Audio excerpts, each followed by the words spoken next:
تو جب بھی غم تازہ ہو کسی بھی واقعے کے لیے تو انسان پڑھ لے انا للہ و انا الیہ راجعون، تو پہلے صدمے میں اسے جتنا ثواب اللہ نے دیا تھا، چاہے زمانہ کتنا بھی گزر جائے، ہر بار اس صدمے کو یاد کر کے جب انسان پڑھے گا تو وہی اجر و ثواب۔ اللہ رب العزت تھکتا نہیں ہے نیکی دینے سے، وہ تو نہایت سستا سودا بیچ رہے ہیں جنت کا، ہم مفلس کیا مول چکائے اپنا جیب نکالے۔ لہٰذا ایک مسلمان کے لیے یہی ہے کہ وہ اللہ کی ہر رضا پر راضی رہے، اور جو بھی مصیبت آئے تو قرآن مجید نے ہمیں بتایا کہ ہم ہر مصیبت کے وقت میں پڑھیں، چاہے وہ مصیبت بڑی ہو چاہے چھوٹی ہو، انا للہ و انا الیہ راجعون پڑھیں۔ اگر بڑی مصیبت ہوگی تو وہ چھوٹی ہو جائے گی، چھوٹی مصیبت ہے تو اس کا جلد ازالہ ہو جائے گا۔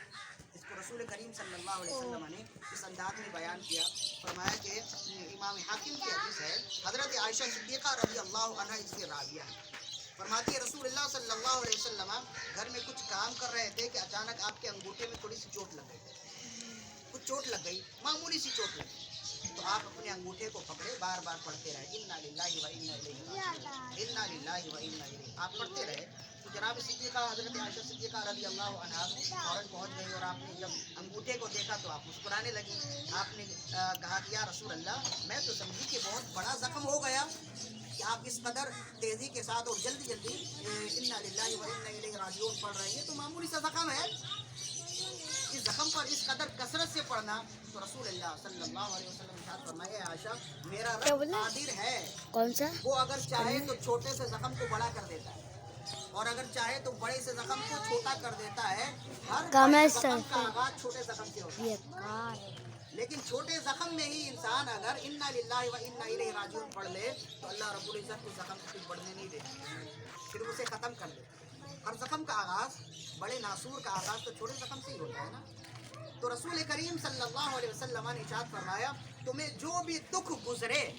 جو بھی غم گزرے،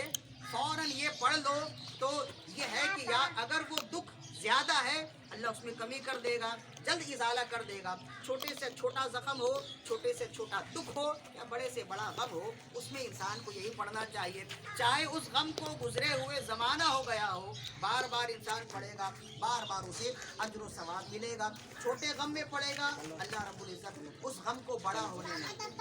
جلدی ختم کر دے گا۔ لہذا انسان کو چاہیے کہ ایسے حالات میں اپنے غموں کو یاد رکھے، اور یاد رکھنے کے بعد اپنے رب پر بھروسہ کرتے ہوئے راضی برضا، جو شخص راضی برضا رہتا ہے نا اللہ رب العزت اس کو نعم البدل جلد عطا فرماتا ہے، اور جو جزا فضا کرتا ہے تو اس سے اس کا ہونا کچھ بھی نہیں،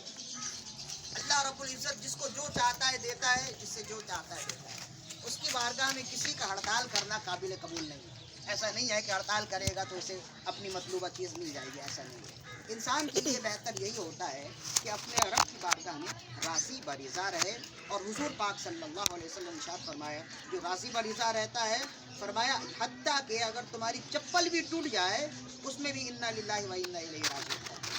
تو اس پڑھنے سے کیا ہوگا، چھوٹا زخم چھوٹا غم چھوٹا ہی رہے گا، جلد اس کا ازالہ ہو جائے گا، وہ بڑھنے نہیں پائے گا، ورنہ بسا اوقات ایسا بھی ہوتا ہے۔ اور انا للہ و انا الیہ راجعون پڑھنے کے ساتھ ساتھ رسول کریم صلی اللہ علیہ وسلم نے ایک اور دعا بھی ارشاد فرمائی، فرمایا کسی کو کوئی غم آئے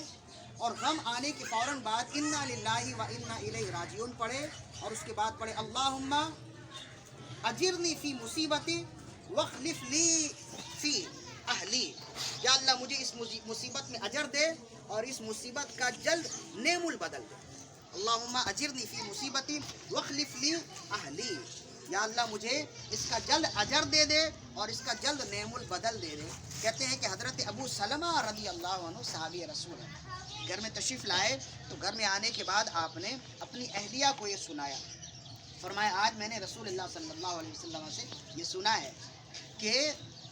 جب بھی تمہیں کوئی غم پہنچے تو اس غم کے فوراً بعد یہ پڑھو انا للہ، پڑھنے کے بعد اللہم اجرنی فی مصیبتی واخلف لی فی اہلی، یا اللہ مجھے اس مصیبت میں اجر دے اور اس کا جلد نعم البدل دے۔ تو رسول کریم صلی اللہ علیہ وسلم نے ہمیں یہ سکھایا ہے تو میں تمہیں سکھا رہا ہوں۔ ابھی آگے تو گفتگو مزید ہے، لیکن یہاں سے ایک بات اور سمجھ میں آتی ہے، انسان باہر کچھ بھی سیکھے، کوئی دین کی بات سیکھے تو اسے چاہیے کہ اپنے گھر میں آ کے سیکھے، اپنے گھر میں آ کر اپنے بچوں کو اپنی اہلیہ کو سکھائے. مردوں کے لیے دین سیکھنے کے اسباب و ذرائع بہت ہوتے ہیں. وہ مختلف محفلوں میں جاتا ہے, 4 لوگوں کے درمیان میں بیٹھتا ہے, جمعے کی نماز میں حاضر ہوتا ہے. خواتین کے لیے دین سیکھنے کے ذرائع کم ہوتے ہیں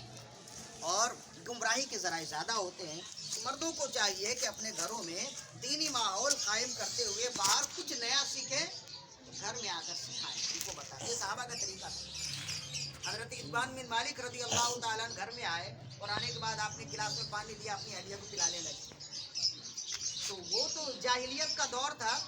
اس دور میں جب آپ پلانے لگے تو اہلیہ بھی چونک گئی کہ نہ جانے کیا ہوا. تو ان کا آج رسول اللہ صلی اللہ علیہ وسلم نے ہمیں سکھایا ہے, آپ نے بتایا کہ جو لقمہ تم پیار سے اپنی اہلیہ کو کھلاتے ہو, اللہ رب العزت اس کی وجہ سے دونوں کو بخشش دے دیتا ہے اور وہ تمہارے لیے صدقہ ہو جاتا ہے.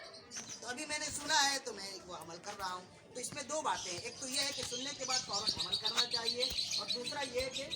دوسروں کو بتانا. بالخصوص اپنے گھر میں شادی شدہ اپنی اہلیاؤں کو یا اپنے گھر میں چھوٹے بچوں کو, بھائی بہنوں کو یہ ترغیب دینی چاہیے, سکھانا چاہیے, ان کو شرمانا نہیں چاہیے. اس لیے کہ ابھی جو